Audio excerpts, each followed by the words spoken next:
And everyone's just acting like it's normal. Honestly, insane. Everyone is psychotic. Everyone. I feel like to work in Hollywood, to a degree, you have to just be like out of your fucking mind.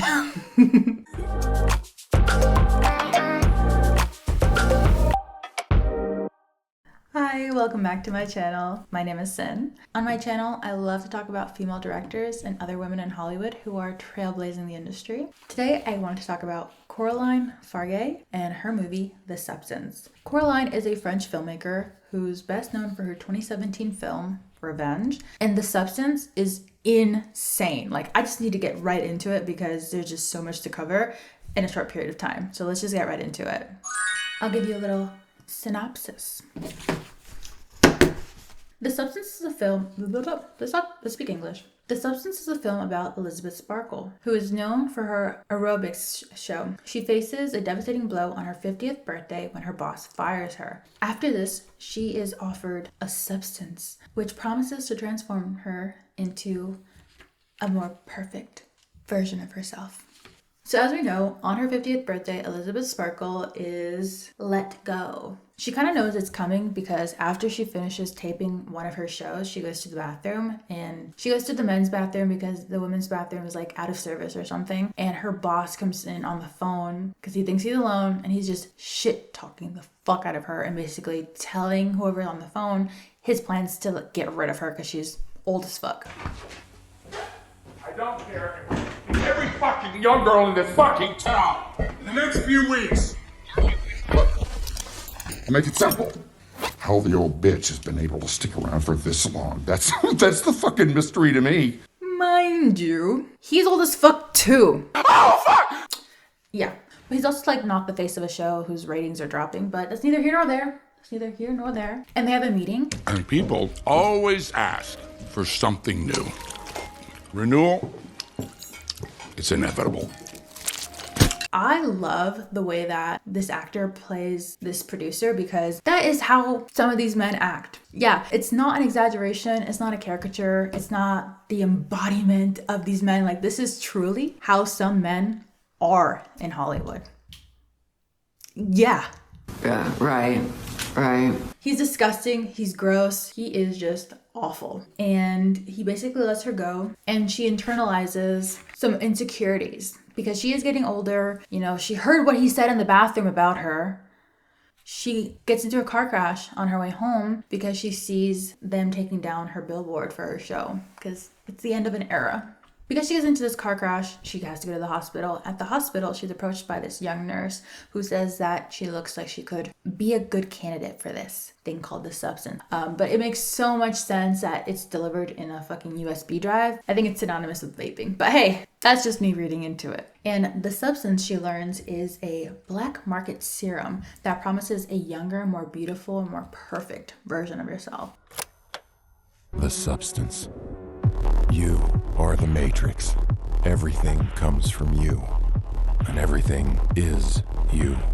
This is simply a better version of yourself. Because it's true, like, we all achieve a prime in life. We will age, right? We're born, we hit our prime, and then we age out and we die, and that's just a circle of life. So obviously when you're kind of in this part of like the hill, when you're kind of coming back down after you've hit your peak, if someone were to sell you anything and on the promise that like you will get back to that peak, I don't think it's crazy to think that any one of us would take that. Maybe some of us don't care. Maybe some of us enjoyed our peak, are aging gracefully and just like here for the ride. That's how we should all strive to be. But for those other people, maybe in this industry, maybe just in life in general, I feel like if you were offered the fountain of youth, you would take a drink.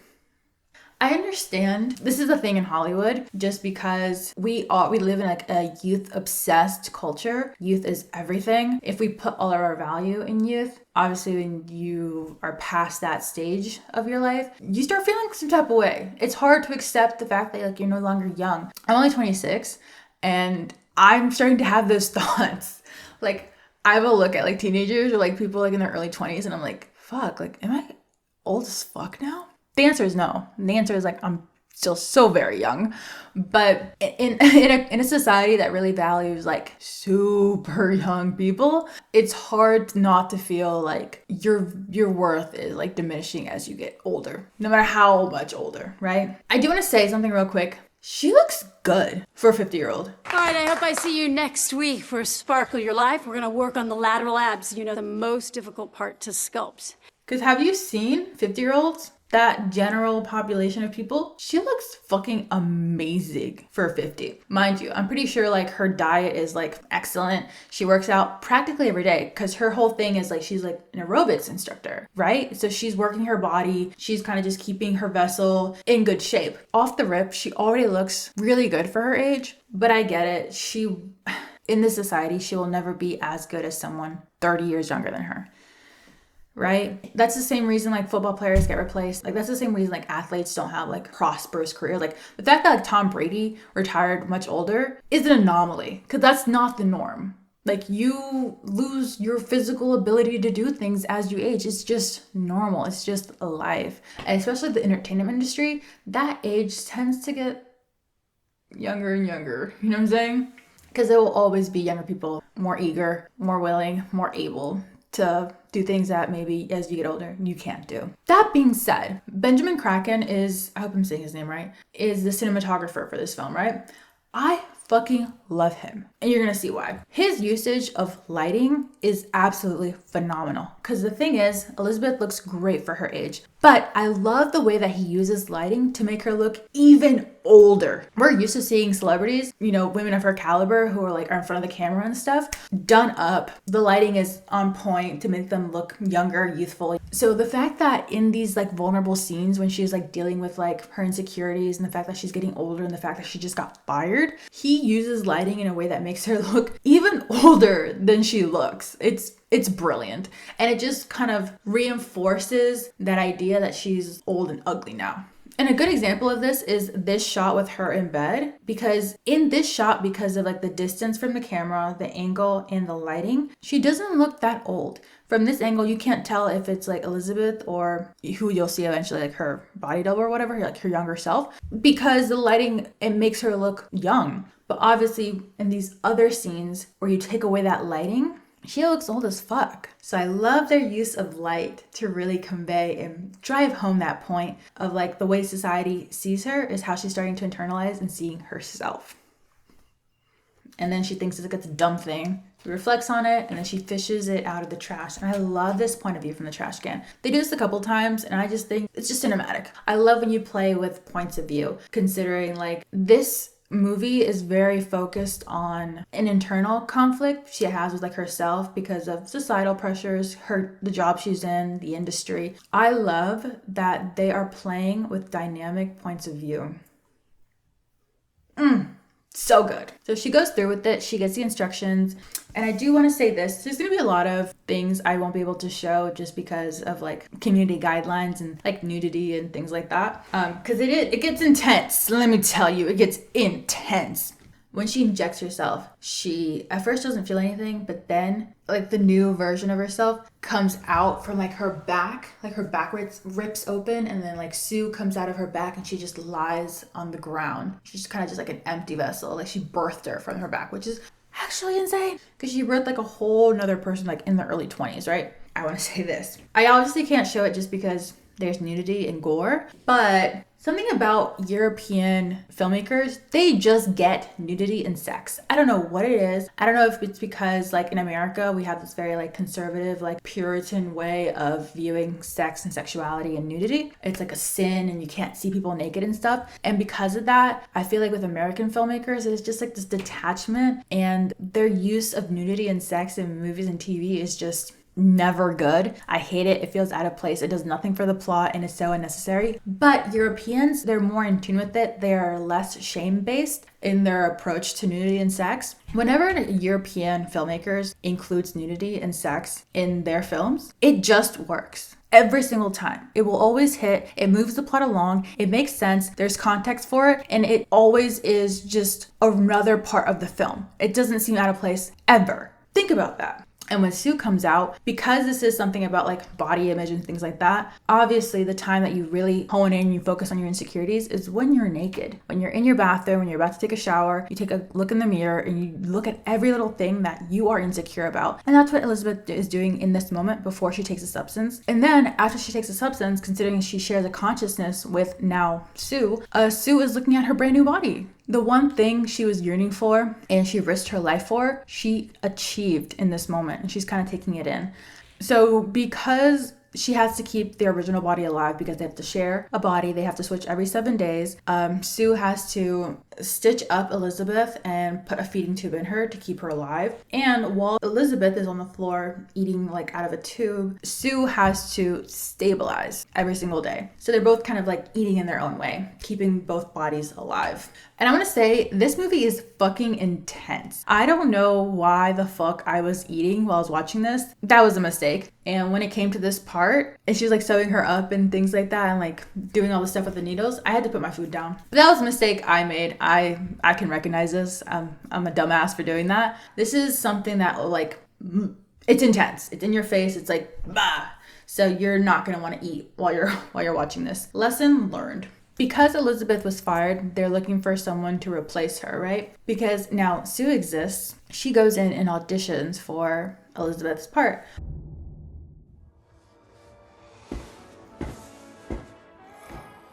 What a gorgeous little angel.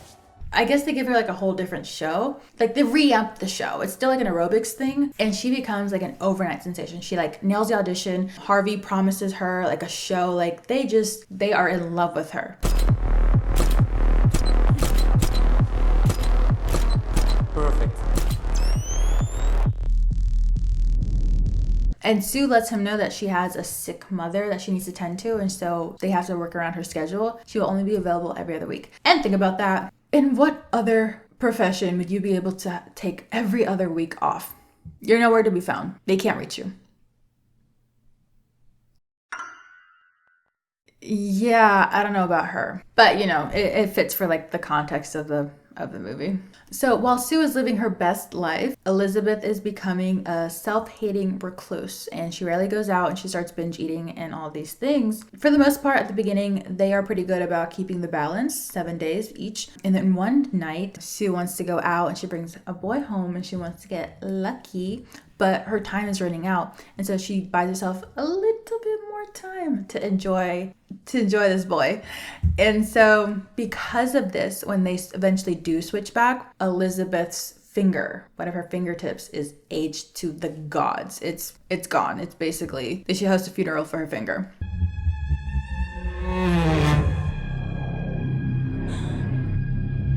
And she is freaking the fuck out. She calls the people and they're like, well, it's because you guys aren't respecting the balance. So I'm just looking for the procedure to reverse it. What has been used on one side is lost on the other side. There is no going back.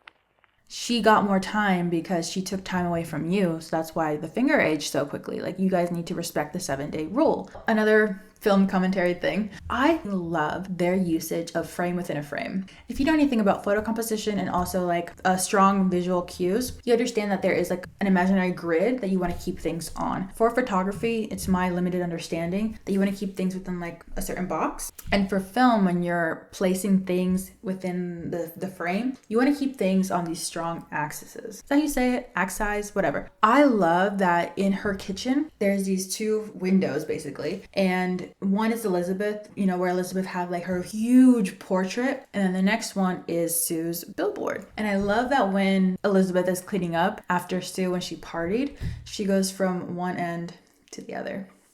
It's so small. It is a detail that not many people will see or perceive or will go over most audiences' head. But if you are really into film and if you know anything about cinematography, that is huge, and that is such a strong visual cue. It is honestly so amazing. And I'm just like, when I saw that, I was like that Leonardo DiCaprio, like me, I was like, oh. Here I come. That was me. It's also foreshadowing that she's wanting to spend more time as Sue. This is why I do this. This is why I get so excited, because I love it. This is what I live for. I live for these strong visual cues via cinematography. And this movie is just filled with visual cues like this. I could talk about that all day, but let's move on. Again, they are not two individual people. They start acting like it, but they are not. They share one consciousness, but two physical bodies, right? Yes. This balance is not working. I barely have any time to enjoy myself, while she wastes 7 days stuffing her face in front of the TV. Remember, there is no she and you. You are. And because of this, they start resenting each other, those parts of themselves, which is a metaphor. Elizabeth is getting upset with Sue because of her frequent disregard of the balance, and Sue hates how much of a slob Elizabeth is becoming, because obviously she doesn't feel comfortable going outside, so she spends all her days inside just like stuffing her mouth and like being depressed about how she looks, counting on the days until she can be Sue again, which is no way to live. And so because of this, Sue tries to reconnect with an old classmate that she met like earlier in the movie, and they coordinate a date. She goes out, she gets ready. She is just trying to put on these finishing touches in the mirror, putting on lipstick, trying to make herself feel good. She takes one look at Sue. She tries to go to the door. She really gives it a few honest attempts to just like really feel comfortable enough to go out, and she just crashes the fuck out.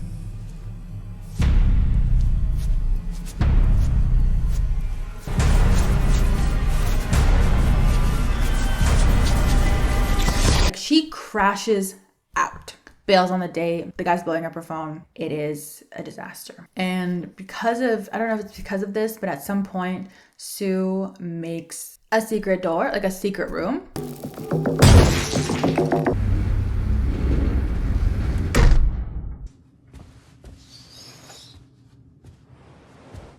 On one hand, it's like, we love women in male-dominated fields. Like, yes, girl, make this secret bathroom all on your own. And on the other hand, it's like, that is psychotic. But because she wants to spend more time as Sue, she just wants to kind of put her away, which again is a metaphor for trying to hide the parts of yourself and not deal with the parts of yourself that you don't really like as much. The physical embodiment of that action on screen.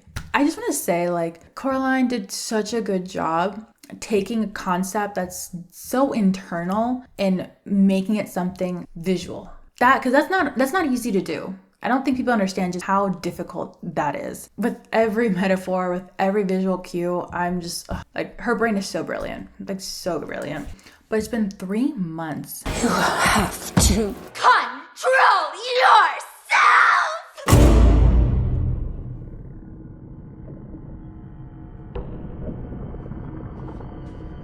It's disgusting. She's been living off of Elizabeth's body, and she can no longer, like, Elizabeth's body is at its limit. And so she calls, she's like, what can I do? How can I buy more time? I just have to get through this day. And he's like, you have to switch, because that's how the balance is restored. And so she does switch to replenish herself, and she sees herself, and Elizabeth is just this disgusting, deformed hunchback.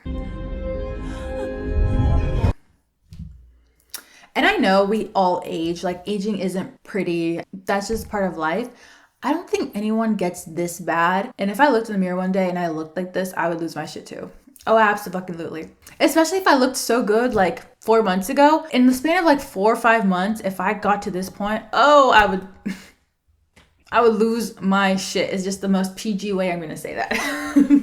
And she can't reverse it. That's the kicker. That's the gag. She can't say, okay, I want to stop, and she'll look like she did when she was 50. No, like, all that she's aged, that's how she's going to stay. That's it. The only way that she can look different is obviously switching with Sue, but she looks like that now. And so she wants to stop, and she gets instructions and how to. She gets like a serum to stop it and like kill off Sue. And so she can just live her life pre-Sue, but looking like this now, mind you. And so she is in the process of killing Sue, and she remembers just how great people treat her and her celebrity status now like restored, and she stops midway, which resuscitates Sue. And so they're both conscious for the first time, and they're like confronting each other, and it's insane. And Sue attacks her and tries to kill her.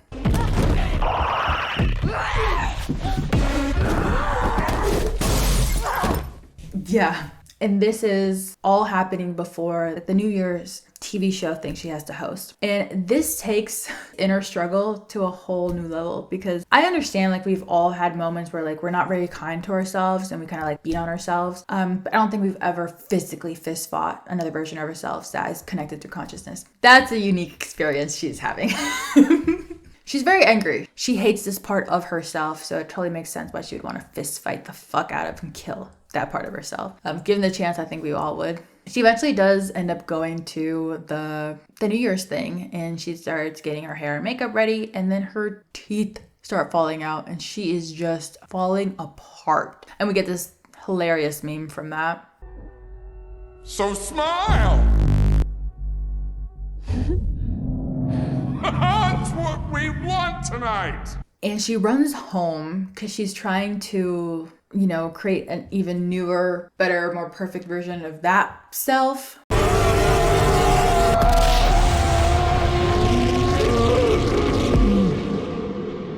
Which is not how this works, because there's only one original self, and you aren't it, baby. And because of that, creates this like just super grotesque, muted, like terrible monstrosity that is a combination of her and Elizabeth. If it were me, personally, if this was the journey I was on, this is the inner struggle I was going through, I would end it here. This is where it would end for me. But because she is psychotic, just absolutely batshit insane, she just cuts out a photo of herself, of her face, like Elizabeth's face, and she just goes back to the New Year's party thing. No. No. And everyone's just acting like it's normal. Honestly, insane.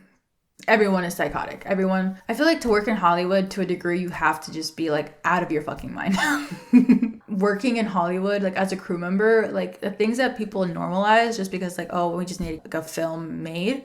Honestly insane. But because she is just wearing this mask, she's supposed to, you know, host this show. It doesn't go well. The mask falls off. Everyone is just absolutely stunned because there's this disgusting monster in front of them. And I can't show the rest just because it gets a little too violent and gory, but an audience member decapitates her head. It's just a mess. There's blood everywhere. They attack her.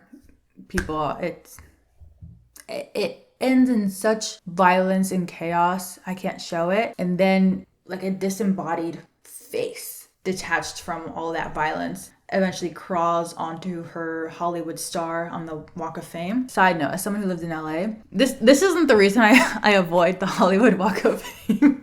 Stuff like this doesn't happen in real life, but it is a disgusting part of town that no one wants to be in. If you ask anyone that lives in Los Angeles, like that's just not somewhere anyone goes willingly. Like if you find yourself in Hollywood, it's because you absolutely had to be there for something, whether it's like a bit like, I'm telling you, people avoid it like the plague. This isn't exactly what happens in Hollywood, but it's damn near close. So this is why LA natives or people like who've lived in LA for a while, they avoid this place altogether. Plus it's like, it's a very big touristy place, and it's just like, why would we go to that? Anyway, that disembodied head goes to her star, and she just like dies in content, and she gets cleaned up the next morning, and that's the substance. This was a very intense movie. I loved it. I love the cinematography. It really tied this whole thing together. Please, fair warning, it is very intense and it is violent. But that's what the director wanted to explore. In an interview, she said that her inspiration for the film and the fact that Elizabeth is basically the embodiment of Elizabeth herself is basically a metaphor for the stage in life where most women go through as they age, especially in a society that gives so much worth to youth and appearances. It is a violent and gruesome process, especially when you're hating yourself so much. Inner hate can get violent. You saw the way she like smeared that makeup. Like when you don't love yourself, it can get violent, you know? And she wanted to kind of explore that a little bit and just see how far she could push that and kind of see where a character like her might go. And I think that's brilliant. I think Demi Moore won a Golden Globe for her performance in this because obviously she deserved it. This is just so amazing. This is like a quick little commentary on the substance. Let me know what you guys' thoughts were. If you guys watched this movie, if there was any parts of the movie that I didn't touch on that you wanted me to touch on, please comment it below. I really want to know what you guys thought about this. I loved it. I don't know if I'd watch it again just because I can't stomach all the blood and stuff, but it's definitely like a movie that everyone should watch at least once. As always, thank you so much for watching. I love making these videos and I have so much fun making them. Don't forget to support by subscribing, liking this video, and leaving a comment.